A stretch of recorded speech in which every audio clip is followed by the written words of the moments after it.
Hey, it's Drew Neiser with another Tuesday tip.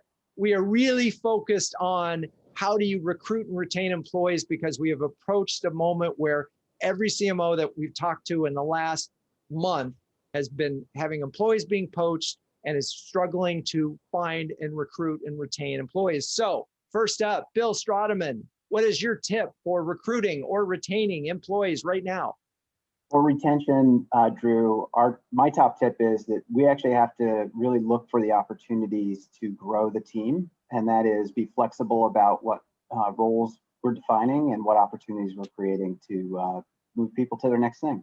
Interesting. And what I love about that tip is, so we're going to invest in the current employees, so the prospective employees, we're going to see that and going to feel really good about it. Okay, Ian Howells, Sage Intacct, what's your tip?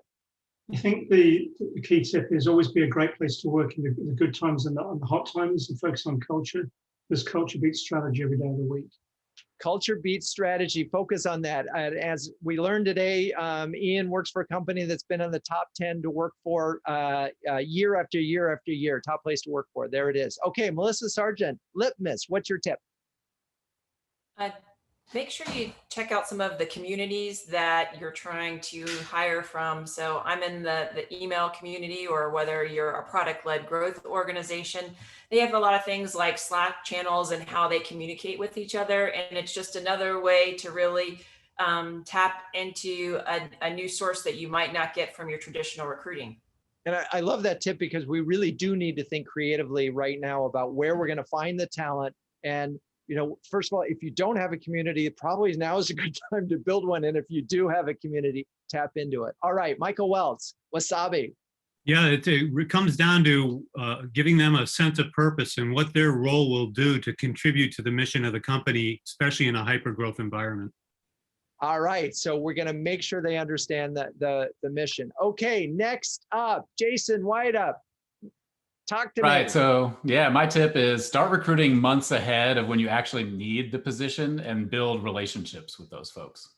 Recruit early. It's like the old saying, vote early, vote often. Okay, so we're going to recruit early. Cool. Mike Brannan, Centric Consulting. Yeah, retention tip.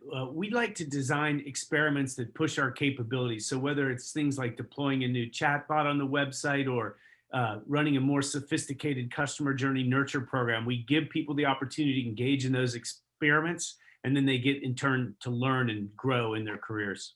So they're not stuck feeling like they're doing the same thing day in, day out. Very cool. All right, Ellina, Shinnick, what's your tip? I would say agree with everything that everyone said, but also kind of think broadly about the qualities in the candidate, right? And the types of questions you're asking for recruitment, right? Just because they did something in the past doesn't mean it's the key to success in the future in our changing world. So really look for people with growth mindsets and the ability to flux in our environment, and their ability to think creatively and focus on perhaps case studies and questions like that, so that you have more diversity of thought to your team and candidates for potentially unexpected places. And I love that, because so often the job description and the skill set that's asked is so sort of, it's so specific, when in fact you just really want a smart, eager, listening, curious person who can grow with the organization. I love that. Thank you. All right, Josh Leatherman, bring us home. Service Express.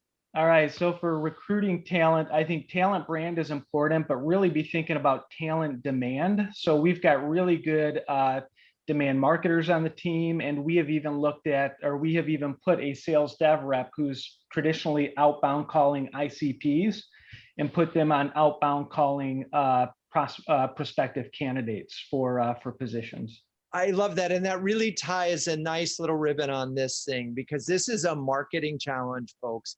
You are marketing your organization to prospective employees. And so if you're marketing it, you probably also need someone to sell it. So thanks for that, Josh. All right, that's your Tuesday tip. That's all we got.